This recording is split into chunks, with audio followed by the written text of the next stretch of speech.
Nazir de Flamed. Aujourd'hui, on va parler de vin. La halachot qui concerne le nazir, une des trois interdictions principales qu'ont le nazir, c'est comme on le sait tous, de ne pas manger tout ce qui sort de la vigne, donc le vin, le raisin sec, le vinaigre, etc. On rentre dans ces halachot dans notre pérec. Ce qu'on va faire aujourd'hui, c'est qu'on va étudier pratiquement mot à mot, on va essayer de traduire le 5e pérec de l'Chot Nezirut dans le Rambam, et on va résumer toutes les halachot qui concernent, on va plus ou moins résumer toutes les halachot qui concernent l'interdiction du vin qu'il a le nazir. Donc on commence à l'Acha Aleph, le Rambam il va nous dire il y aura 3 interdictions pour le nazir, de ne pas se rendre tamé aux morts, et de ne pas se raser, et de ne pas consommer tout ce qui sort de la vigne. Qu'est-ce qu'on appelle ce qui sort de la vigne? Donc on parle le raisin lui-même, on parle les dérivés, les choses qui sont dérivées au raisin lui-même, et les autres boissons, donc le vin aussi bien sûr, les autres boissons alcoolisées seront permises au nazir. Le nazir aura le droit de prendre du whisky, de la vodka, etc. Ou dans l'exemple du Rambam, ce sera une boisson de date, une boisson de figue. C'est permis pour le nazir, c'est que le vin qui a été interdit par la Torah, comme c'est écrit explicitement dans la Torah. Quand on dit le vin, c'est le vin lui-même, ou bien même une autre boisson alcoolisée ou qui est à base de raisin, à base de vin.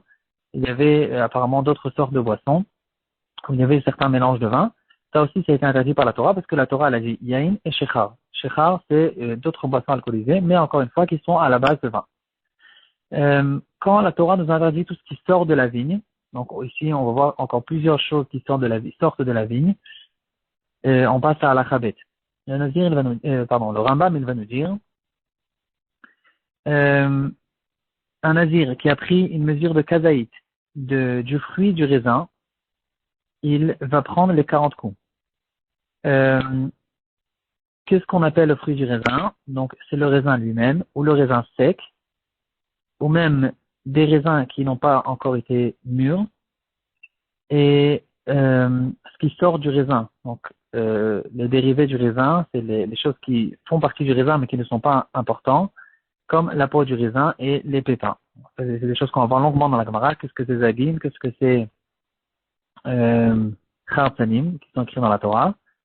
Un sera la peau, l'autre sera les pépins. Il y aura juste une marquette qui est quoi. S'il va boire du vin, ici, il aura une mesure de révéite, pas de kazaït. Donc, c'est pas comme ce qu'on a dit hier. Ici, c'est le vin, c'est un révéite. Et s'il consomme, s'il mange, ici, c'est une question de kazaït. Donc, quand on parle de raisin, on va parler d'une mesure de kazaït. Quand on parle de vin ou de vinaigre, quand on va boire, c'est un révéite. Le vin, si par exemple il a été figé, il a durci d'une manière ou d'une autre, par exemple il a été congelé, alors s'il le mange, il va être hayav dans un révit. Le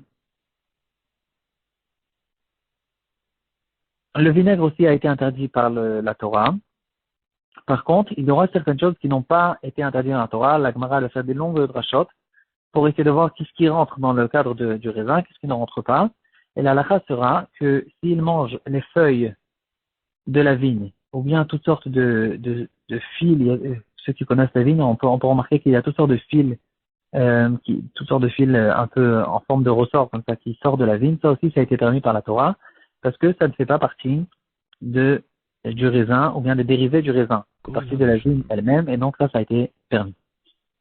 Halakha Gimel, toutes les interdictions de la vigne s'associent les unes avec les autres. C'est-à-dire, on peut faire un kazaït de plusieurs choses. Par exemple, il a mangé un petit morceau de raisin avec un raisin sec, et il y avait un pépin dans le raisin avec une peau, etc. Tout ça, ça s'associe à un kazaït, malgré que chacun est considéré comme une avera à part.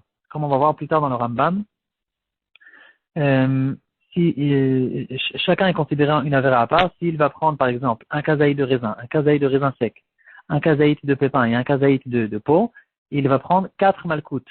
Malgré que s'il avait mangé par exemple, que des raisins secs, alors il va prendre qu'un seul malkout, il n'a pas eu d'avertissement entre l'un et l'autre. Aussi, dans les décomptes des 613 mitzvot, c'est considéré comme plusieurs mitzvot.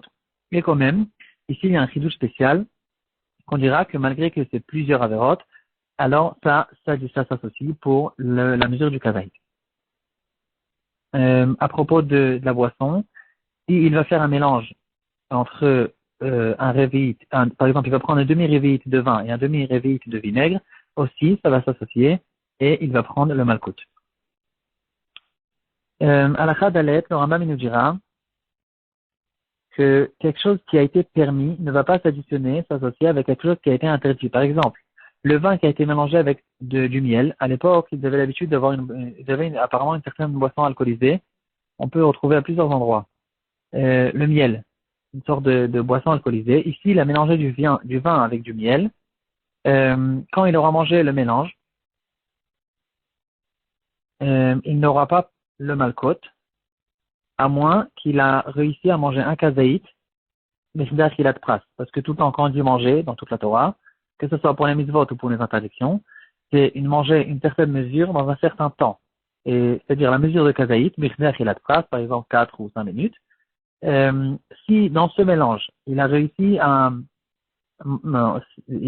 manger un kazaït que d'interdiction dans cette mesure de temps, alors il prendra le malkot. Sinon, il ne prendra pas le malkot et ce qui a été permis ne pourra bien sûr pas s'associer pour le rendre chayav malkot. Dans un cas où il a trempé son pain dans le vin et il y avait une mesure de révite que de vin et il l'a mangé pendant la mesure de temps de Mechider Hilat Pras, il va prendre le malkot aussi, comme on a déjà vu dans le shiur hier. Entre-temps, j'ai vu une histoire sympathique parce qu'on s'approche de Purim. C'est l'histoire d'un pauvre juif qui était invité chez un riche pendant la fête de Purim. Et le riche qui était très radin, il a donné le vin, il devait être cher, il lui a donné un verre de vin et il a fait comprendre que c'était le premier et le dernier verre. Le pauvre qui a vu ça, il a pris sa chala, la chala du repas, il a trempé dans le verre et il a imbibé tout le vin dans la chala. Le riche il s'est énervé quand il a vu ça et il lui a dit c'est dommage que tu étais pas quand les bénéficiaires sont sortis de Mitzrayim parce qu'avec des gens comme toi, on n'aurait pas eu besoin d'une aise de Kriyat Souf parce qu'on aurait pu sécher la mer avec des morceaux de pain. Et le pauvre qui était intelligent, il a dit oui, mais tu as juste oublié qu'à Pessah, on mange la matzah, on mange pas de la chala, donc c'est impossible de le faire. Donc, on reprend cette halakha, il a imbibé le pain avec du vin, il va prendre le malkot, et ça, c'est un passage qui est pratiquement clair dans la Torah, Mishrat Anavim, même quelque chose qui a été trempé dans le vin, et donc le vin, il est mélangé dedans, ça a été interdit par la Torah. Al-Chavav, encore une fois, on continue à parler de mélange, c'est apparemment des sugiotes qu'on va voir plus tard.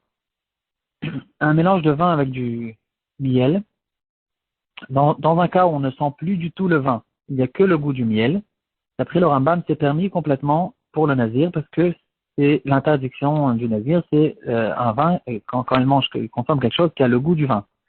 Ici, il n'y a plus de goût, ça sera permis complètement pour le nazir.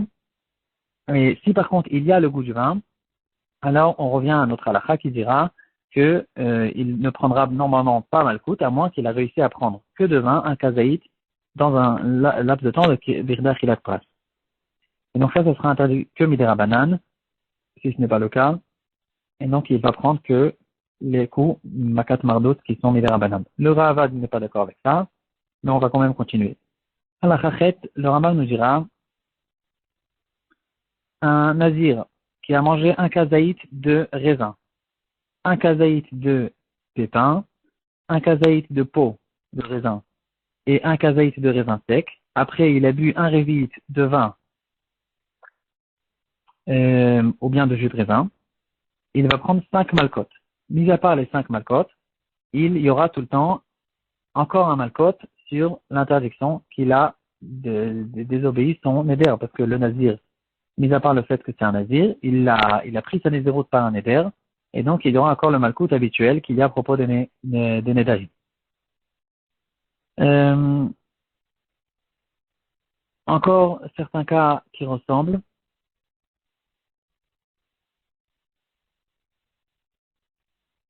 Un nazir, même dans les autres interdictions du nazir, un nazir qui a, par exemple, qui s'est rasé, ou bien qui s'est rendu tamé au mort, il va prendre 2 malcotes, parce qu'en fait, on rentre pas dans une seule, c'est pas une seule sauce, toutes les interdictions du nazir, Les interdictions de nazir, elles sont séparées à beaucoup de lavim qui sont dispersés, qui sont à part. Et donc, sur chacun, il aura le malkout. Un nazir qui a bu, un révite de vin et un révite de vinaigre. Ici, on aurait pu croire qu'il y a deux interdictions. Le vin et le vinaigre sont considérés comme deux. Ici, nous dira le Rambam que non, puisque dans le passouk, c'est pas écrit à deux fois loïchté, c'est écrit dans la même phrase. Le Rambam, il fait un diouk dans le passouk que on dirait qu'il n'est pas chayav malkout. Le vin et le vinaigre, c'est oui considéré comme une seule interdiction, et donc dans ce cas-là, si par exemple il a bu un verre de vin et un verre de vinaigre, dans ce cas-là, il n'aura qu'un seul malkout. Encore une fois, ici, le Ravad n'est pas d'accord avec ça. Une dernière halakha qui concerne l'interdiction du vin pour le nazir, c'est la halakha yud. Un nazir qui buvait du vin toute la journée, malgré qu'il a fait bien sûr une avéra, il va être puni dans le ciel sur chaque révi'it qu'il a bu. Par contre, à propos du malkout, il a besoin d'avoir un avertissement pour chacun. Donc, dans ce cas-là, il prendra que deux malkout de base, le malkout de un révi'it de vin et le malkout du leurre Eldvaro du neder. Il n'aura pas d'autre malkout parce qu'il n'a pas reçu d'avertissement. Si par contre, il continue à boire, et entre-temps, il y a tout le temps deux témoins qui lui disent ne bois pas, c'est interdit pour toi, et il continue à boire, dans ce cas-là, il prendra un malkout pour chaque avertissement. Donc, il pourra prendre une infinité de malkout tant qu'il continue à boire après avoir les avertissements. Le Rambam, il finit par dire qu'il y a une interdiction midirabanan pour un nazir de se mettre, de se placer, de tourner entre des gens qui ont l'habitude de boire du vin. Il va s'écarter même de la vigne, du vignoble, et afin de ne pas se rapprocher du Nisayon et de s'écarter complètement du Etara pour ne pas qu'il tombe dans une avera.